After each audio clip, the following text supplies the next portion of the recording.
किसी की शहादत के मौके पर इस तरह जुल्फें बिखरती नजर आई, किसी की शहादत के मौके पर इस तरह दाढ़ी बिखरती नजर आई। ऐसा क्यों हुआ? और याद रखना, फिर शहादत गाह भी घर के करीब नहीं है, शहादत गाह भी घर के करीब नहीं है, बहुत दूर लाया जाता है, मैदान में ठहराया जाता है। 22,000 के लश्कर को 72 से मुकाबला करवाया जाता है और 3 दिन भूखा प्यासा रख करके दर्दनाक अंदाज में शहादत होती है।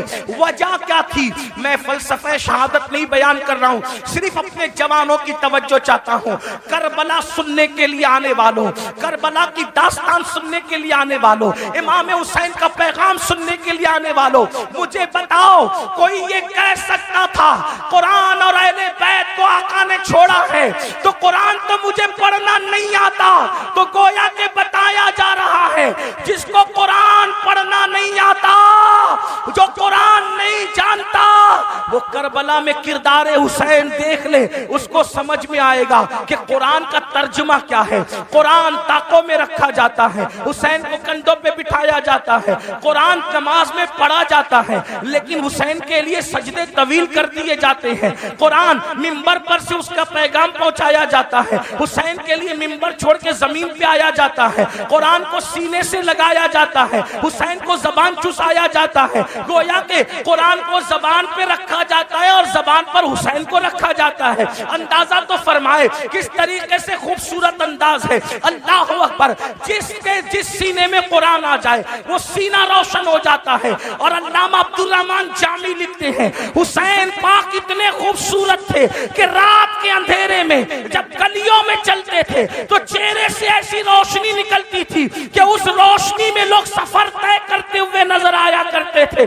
कुरान भी नूर है, हुसैन भी नूर है। कैसा नूर है? तो मेरे इमाम कहते तेरी नस्ल पाक में है बच्चा बच्चा नूर का, तू है आईने नूर, तेरा सब घराना नूर का। एक सीने तक मुशाबे, एक वहां से पांव तक हुस्न सित्तैन उनके जामों में है नीमा नूर का।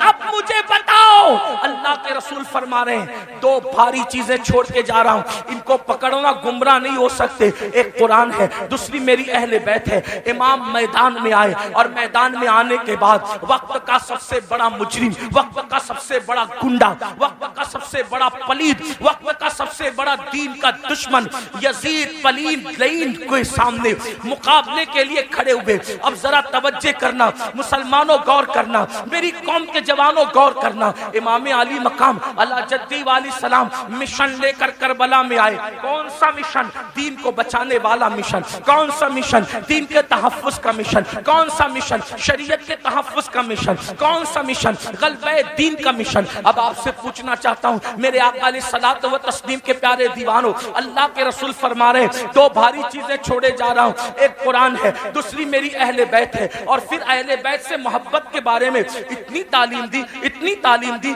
इतनी तालीम दी। फरमाया उज़क्किरुकुमुल्लाह फी अहली बैती, उज़क्किरुकुमुल्लाह फी अहली बैती। ऐ लोगों, मेरी अहले बैत के बारे में अल्लाह से डरते रहना, मेरी अहले बैत के बारे में अल्लाह से डरते रहना। अपनी गोद में अहले बैत को बिठाकर फरमाया, लोगों मैं अपनी अहले बैत तुमको बतौर अमानत सौंप करके जा रहा हूं, मेरे बाद मेरी अहले बैत के साथ तुम क्या सुलूक करोगे ये मैं देखूंगा। मेरे बाद मेरी अहले बैत के बारे में मेरे नायब बनना, जैसे मैं अहले बैत से मोहब्बत करता हूं तुम भी अहले बैत से मोहब्बत करना। अब आपसे पूछना चाहता हूं, मोहब्बत अहले बैत की दावत इतनी ज्यादा क्यों दी गई? बल्कि यहां तक फरमाया खास तौर पे अहले बैत में इमाम हुसैन के बारे में, हुसैन मिन्नी व अना मिनल हुसैन, हुसैन मुझसे है, मैं हुसैन से हूं, हुसैन मेरा है, मैं हुसैन का हूं। और फिर क्या फरमाया, अहब्बल्लाहु मन अहब्बा हुसैना, कि जो मेरे हुसैन से मोहब्बत करेगा अल्लाह उससे मोहब्बत करेगा। यानी अल्लाह का महबूब बनना है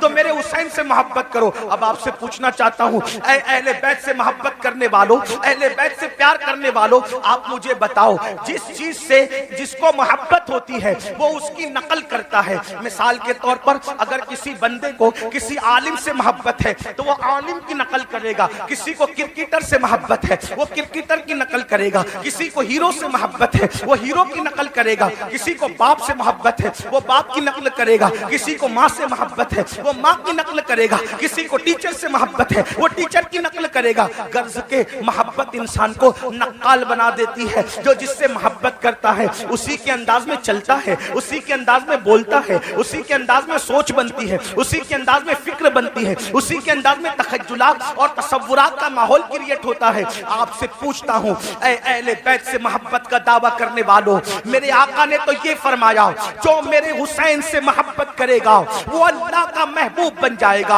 अब बताओ, मौला हुसैन से प्यार करते हो, मौला हुसैन से मोहब्बत करते हो? यकीन जाने पूरी दुनिया के अंदर इंसान इमाम अली मकाम से मोहब्बत का बड़ा दावा करता है, लेकिन एक चीज तुमसे पूछना चाहता हूँ, हजारों के इस मजमे में ऐ आशिकाने रसूल, ऐ आशिकाने हुसैन, मुझे बताओ जिस चीज से इमाम हुसैन ने नफरत की है, आखिर हमारी जिंदगी के अंदर वो चीजें क्यों नजर आती है? जिस चीज से इमाम हुसैन ने नफरत की है आज वो हमारी जिंदगी में क्यों है, वो हमारे माशरे में क्यों है, वो हमारे समाज में क्यों है? आप कहेंगे कौन सी चीज से नफरत की है और कौन सी चीज हमारे माशरे में और समाज में मौजूद है? आइए मैं आपको बताऊं, कुछ चीजें मैं गिनाता हूं, उसके बाद हम खुद ही सोचेंगे। ज्यादा देर तक आपका इम्तिहान नहीं लूंगा, लेकिन तवज्जो करना, ऐ इमाम हुसैन के नाम पर इस महफिल में आने वालों, खड़े रहकर बैठ करके तकलीफ में गुफ्तगू सुनने वालों, याद रखना इमाम से सच्ची मोहब्बत कर लो,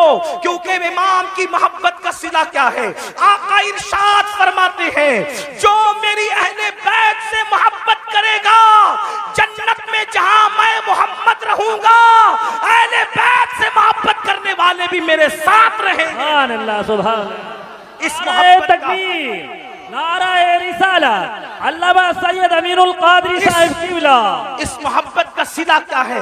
हुजूर के साथ जन्नत में जाओगे, लेकिन मोहब्बत करो, मोहब्बत के नाम पे चीटिंग न करो, मोहब्बत के नाम पर हेरा फेरी न करो, मोहब्बत के नाम पे दिखावा मत करो, मोहब्बत करो अल्लाह अल्लाह। अब देखो, मोहब्बत का तकाजा ये है, जो जिससे मोहब्बत करता है उसके तरीके पर अमल करता है, जो जिससे मोहब्बत करता है वो जिस चीज से नफरत करे उससे नफरत करता है। मिसाल के तौर पे एक हदीस में पढ़ता हूं, देखो मोहब्बत का मफहूम समझ में आएगा। अल्लाह अकबर, मदीने मुनव्वरा की सरजमीन है, मदीने की सरजमीन पर एक शख्स अपनी ऊँटनी को पाजेब पहना करके, अपनी ऊँटनी को पाजेब पहना करके ले करके जा रहा है। पाजेब समझते हैं पैर के अंदर,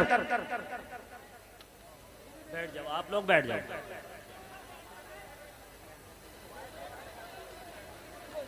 पैर के अंदर जो घुंघरू बांधे जाते हैं उसको पाजेब कहते हैं। पाजेब किसको पहना के ले जा रहा है? ऊँटनी को। तवज्जो करना, माए और बहनें भी मौजूद है, उनकी भी तवज्जो। ऊँटनी को पाजेब पहना कर ले जा रहा है, छम छम की आवाज ऊँटनी के पैर में बंधे हुए पाजेब और घुंघरू से आ रही है। उम्मुल मोमिनीन सैयदा आयशा सिद्दीका ने जैसे ही घुंघरू की और पाजेब की आवाज सुनी, फौरन कान पर हाथ रख लिए और अपनी कनीज से कहा, जाओ उस ऊँटनी वाले को मेरा नाम कहना और मेरा नाम लेकर के कहना, खबरदार ऊँटनी रोक दे। जब ऊँटनी वो रोक दे मेरे नाम से तो उससे कहना पाजेब उतार दे, और पाजेब उतारने के बाद उसको कहना, जिस आवाज को अल्लाह के रसूल ने नापसंद किया है उस आवाज को आयशा कभी पसंद नहीं कर सकती। अल्लाह अकबर। मेरी कौम के जवानों, गौर से सुनो, हदीस पर तवज्जो करो। याद रखना, आज कोई अपने आप को कुछ भी टाइटल दे दे, जमीन के अंदर जाने के बाद पोल खुलेगी कौन क्या था।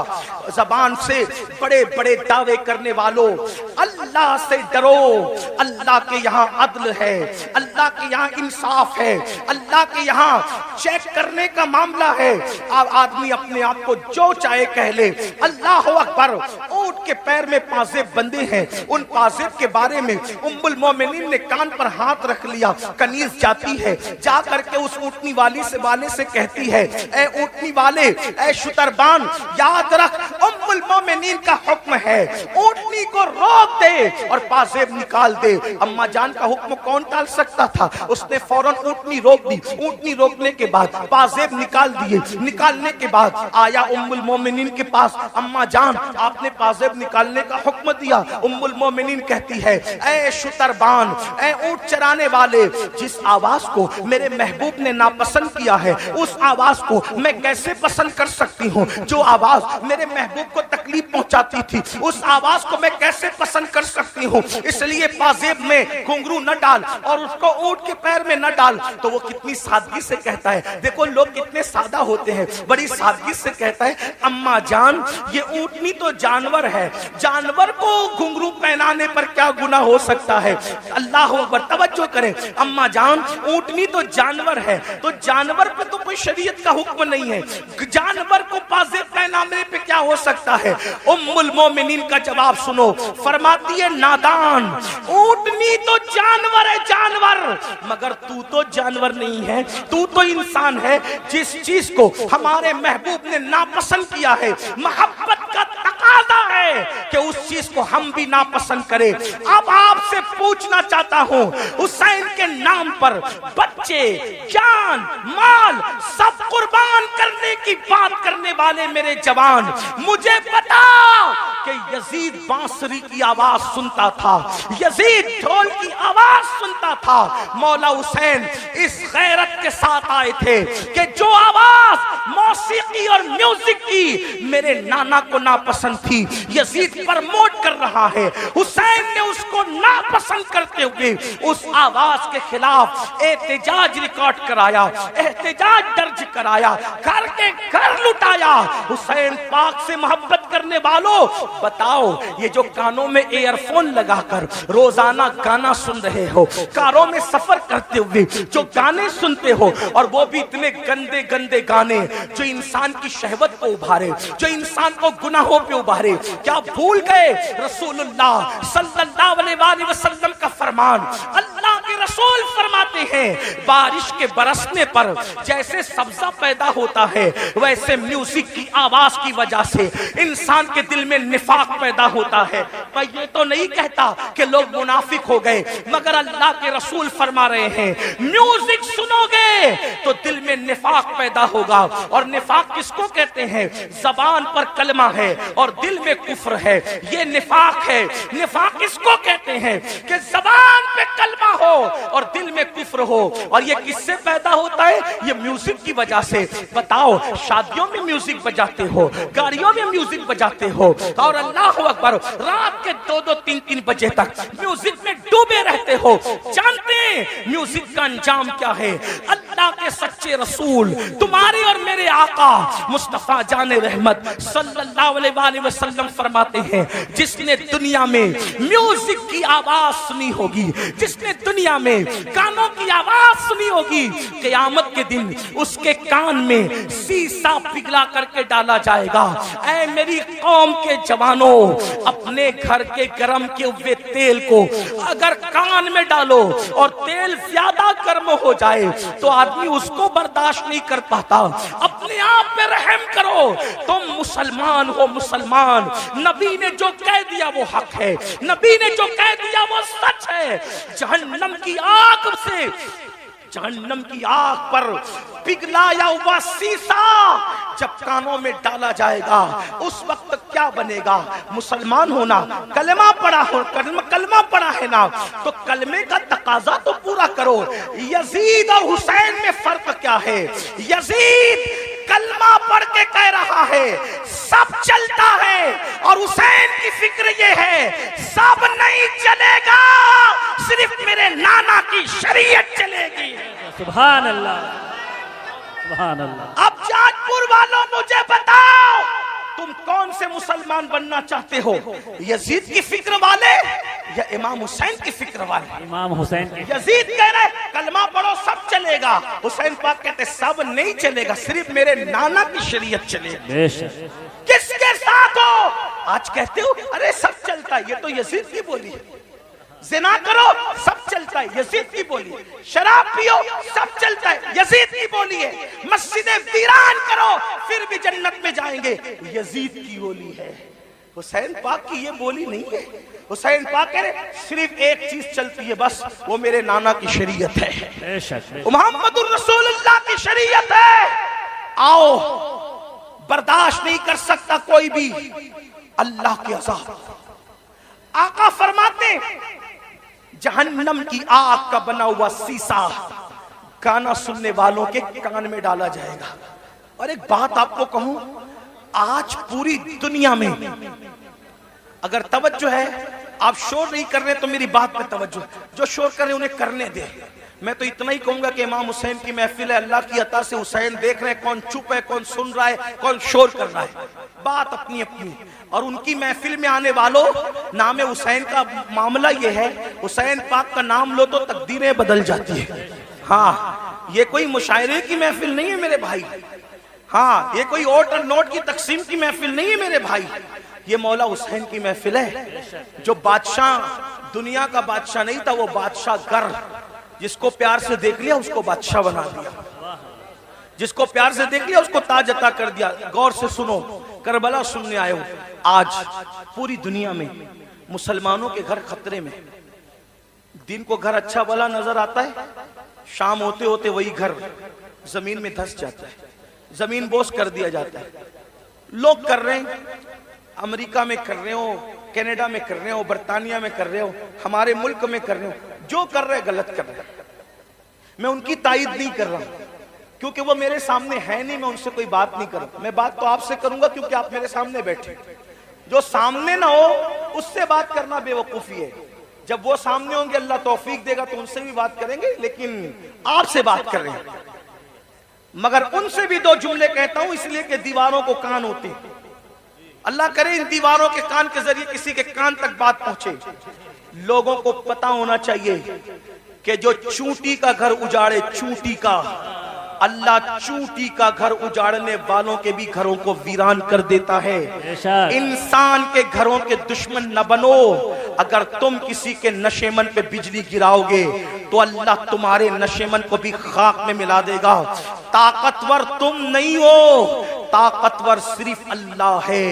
जिस वक्त यजीद ने हुकूमत के नशे में हुसैन का घर उजाड़ा तो यजीद खुश था। दुरूशी अल्लाहुम्मा सल्ली अला सय्यिदिना, नाराए तकबीर, दुरूशी पढ़े। अल्लाहुम्मा सल्ली अला सय्यिदिना व मौलाना मुहम्मदिन मादिनिल जूदी वल करम व आलिहि व सहबिहि व बारिक व सल्लिम सलातन व सलामन अलैका या रसूल अल्लाह। तो यजीद खुश था, मैंने हुकूमत के नशे में हुसैन का घर उजाड़ दिया, पूरा घर काट दिया, अब हुसैन की नस्ल नहीं रहेगी। मेरे लिए रास्ता क्लियर हो गया। जो मेरी राह में रुकावट बन रहा था मैंने सबको काट दिया। लेकिन वो 8, 12 या 14 बेटों का बाप था यजीद। 8, 12, 3 रिवायतें या 14 बेटों का बाप था और हट्टे कट्टे बेटे रखता था। और हुसैन की नस्ल के बारे में उसको ये बुग़्ज़ था कि मेरी हुकूमत में जो चीज रुकावट है मैंने खत्म कर दिया। मगर कुदरत ने बताया यजीद तू ताकतवर नहीं है, ताकतवर अल्लाह है। 14 बेटे छोड़ के मरा था, आज नस्ल नजर नहीं आती। हुसैन एक बीमार छोड़ के गए, कोई मोहल्ला नजर नहीं आता जहां हुसैन की औलाद मौजूद है। सुभान अल्लाह, सुभान, नाराए तकबीर, नाराए रिसालत, शोहदाए करबला कॉन्फ्रेंस, सरजमीने जसपुर। जमीन के अंदर भी अच्छे अच्छे औलाद हुसैन सो रही है और जमीन के ऊपर भी अच्छे अच्छे औलाद हुसैन नजर आ रही है। तो अर्ज ये कर रहा था, लेकिन जो लोग करते हैं मैं उनकी तायद नहीं करता। आप मगर सुने क्योंकि मेरे सामने आप हैं। आपके घर खतरे में, दिन में घर ऊंचा दिखता है, नीचे बाद में खत्म हो जाता है। वजह उसकी हदीस सुनो। आज से 1450 साल पहले घर उजड़ने, घर बिखरने, घर धंसने, जलजले आने या किसी का घर टूट जाने की वजह बयान फरमाई। अल्लाह के रसूल अलैहिस्सलाम फरमाते हैं जब तुम गाने, म्यूजिक और शराब में डूब जाओगे, ये मैं नहीं कह रहा हूं, अल्लाह के रसूल फरमा रहे हैं, जिसको अल्लामा इब्नुल जौजी ने नकल किया है। तवज्जो करना, आका इरशाद फरमाते हैं कि जब तुम गाने और म्यूजिक के अंदर और शराब के अंदर डूब जाओगे तो अल्लाह रातों रात तुम्हारे घरों को जमीन में धंसा देगा। रातों रात तुम्हारे घर जमीन में धंस जाएंगे। आज 16, 17 साल की उम्र के मेरे नौजवान फिल्म देखकर, सीरियल देखकर नशे की तरफ जा रहे हैं, म्यूजिक की तरफ जा रहे हैं, जिना फैशन हो चुका है। इमाम हुसैन इसी के खिलाफ तो खड़े हुए थे, अगर ये सब करते हो तो हुसैनी नहीं हो तुम, चाहे जो बन जाओ। मैं किसी एक को नहीं कह रहा हूं, अपने आप में डूब कर सोचो। अगर मस्जिद को तुमने वीरान कर दिया, अल्लाह के घर को वीरान कर दिया, फजर की नमाज में सोते पड़े हो, तो आप 7 समंदरों का भी शरबत बना लो। तवज्जो करना, लोगों को मेरे जुमले तल्ख लगते हैं, लेकिन कोई कुछ कहे मेरे बारे में हकीकत है। 7 समुंदरों का शरबत बना लो, इमाम हुसैन के नाम पे बांट दो, लेकिन अगर तुम दीन मिटाओगे और शरबत बनाओगे तो इमाम हुसैन उस शरबत को कबूल नहीं करेंगे, बल्कि उस शरबत को तुम्हारे मुंह पे मार दिया जाएगा।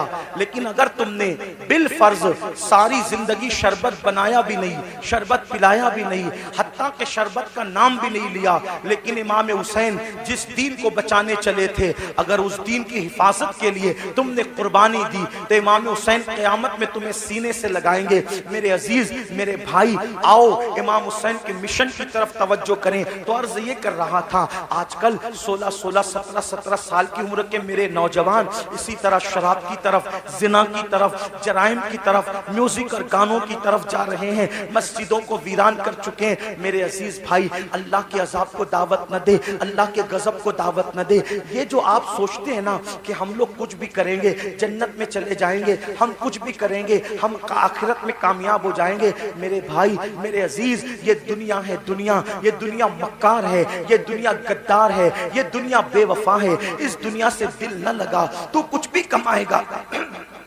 तू कुछ भी कमाएगा, तू कितना भी जमाएगा, मगर याद रखना, अगर तूने आखिरत की तैयारी न की, अगर तुमने आखिरत की तैयारी न की, सब दुनिया ही के अंदर धरा के धरा रह जाएगा। कुरान कहता है, ला तंसा नसीबका मिनद दुनिया, दुनिया से अपने नसीब का मत भूल। मेरे भाई, क्या तू मेरे आका की वो हदीस भूल चुका है? अल्लाह के रसूल ने फरमाया, जिसने दुनिया के अंदर शराब का सिर्फ एक घूंट पिया होगा, जब वो मर के कब्र में जाएगा तो उसका मुंह सूअर की तरह कर दिया जाएगा या बंदर की तरह कर दिया जाएगा।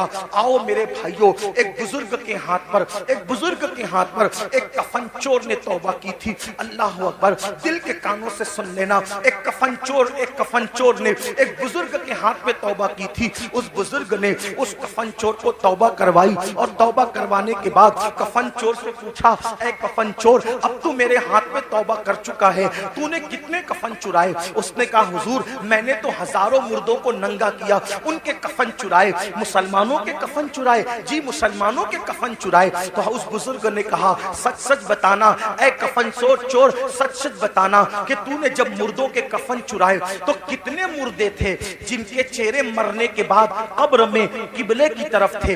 ध्यान से सुनना, तवज्जो से सुनना। थोड़ा मिंबर वालों से भी तवज्जो चाहता हूँ, बात न करें, बहुत नवाजिश होगी आपकी। मैं आपकी मालूमात में इजाफा नहीं कर सकता, लेकिन आपकी दुआएं जरूर ले सकता हूं, आपकी भी तवज्जो चाहता हूं। मेरी बात गौर से सुने, मैं एंड की तरफ बात को लेकर के जा रहा हूं, ध्यान से सुनो। कफन चोर से बुजुर्ग ने पूछा, तूने हजारों मुसलमानों के कफन चुराए, ये बता कितने मुसलमान थे जिनके चेहरे किबले की तरफ थे और कितने मुसलमान थे जिनके चेहरे किबले से फिरे हुए थे? तो उसने कहा, हजरत अल्लाह की कसम खा के कहता हूं, अब तो मैं आपके हाथ पे तौबा करके नेक बन चुका हूं। अगर मैंने 100 मुर्दों की लाश को खोला, 100 मुर्दों की कब्रों को खोला और उनकी लाश को मैंने नंगा किया, तो 100 मुर्दों में से 99 मुसलमान ऐसे थे जिनके चेहरे किबले से फिरे हुए थे। 100 मुर्दों में से 99 मुर्दे ऐसे थे जिनके चेहरे किबले से फिरे हुए थे। एक मुसलमान मिलता था 100 में एक जिसका चेहरा किबले की तरफ होता था। उस बुजुर्ग ने अपने पीरो मुर्शिद को खत लिखा, हुजूर ये बताएं, अल्लाह अकबर, हुजूर ये बताएं कि मरने के बाद लोगों के चेहरे कब्रों में क्यों फिर जाते हैं? कब्रों में क्यों फिर जाते हैं? बुजुर्ग ने लिखा, बेटा जो लोग दुनिया में रसूलुल्लाह की सुन्नत से मुंह फेर लेते हैं, जो लोग दुनिया में रसूलुल्लाह की सुन्नत से मुंह फेर लेते हैं, मरने के बाद उनके चेहरे किबले की तरफ नहीं होते। ऐ मेरी कौम के जवानों, क्या डर नहीं लगता? क्या कब्र में नहीं जाना? क्या अल्लाह को मुंह नहीं दिखाना? जो सुन्नत से मुंह फेर ले, कब्र में उसका चेहरा किबले की तरफ नहीं होगा। हमने तो फर्ज से मुंह फेरा है, हमने तो फराइज से मुंह फेरा है। अल्लाह अकबर, नमाज छूट रही है, माथे पर शिकन तक नहीं है। अल्लाह अकबर, सूद के धंधे कर रहे हैं, हराम कारोबार कर रहे हैं, माथे पे शिकन तक नहीं है, झूठ बोल रहे हैं। ये फर्ज है झूठ से बचना, झूठ से बचना फर्ज है। अल्लाह अकबर, झूठ बोल रहे हैं, माथे पर शिकन तक नहीं है, नाप तौल में कमी कर रहे हैं, माथे पर शिकन तक नहीं है, औरतों पे पाप की नजर डाल रहे हैं, माथे पर शिकन तक नहीं है। कितने जराइम करोगे? कब तक जराइम करोगे? कितने गुनाह करोगे? कब तक गुनाह करोगे? अल्लाह बहुत दिन तक मोहलत नहीं देगा, याद रखना। भाई साहब थोड़ा रहम फरमा दे, अरे रहम कर दे, थोड़ा सुन ले, बात हट जाएं, चुप हो जाएं सब लोग, बात तो सुने ना मेरे भाई। मैं बात कर रहा हूँ, आप लोग बात सुने, मैनेजमेंट आप सब लोग सुन लेंगे। एक बार आप भी बैठ जाएं, मेहरबानी करें, आप भी बैठ जाएं, सब बैठे। ये क्या तमाशा लगा, इतनी बड़ी महफिल सजाई, इतनी अच्छी महफिल सजाई, और आप लोग हैं कि कोई भाई आप भी बैठ जाएं, अल्लाह रहम करे, आप भी बैठ, क्यों बोलते हैं बैठ जाए, सब बैठे, अरे सब बैठे, आप भी बैठे। एक बार सब दुरूद शरीफ पढ़ें। अल्लाहुम्मा सल्ली अला आप मत बोले भाई, किसी को मत बोले, मैं बोल रहा हूं, आप दुरूद शरीफ पढ़ें भाई, दुरूद शरीफ पढ़ें। अल्लाहु रब्बु मुहम्मदिन सल्लल्लाहु अलैहि वसल्लम नहनु इबादु मुहम्मदिन। ये बीच में आप जब बोलते हो ना तो जहन मुंतशिर होता है,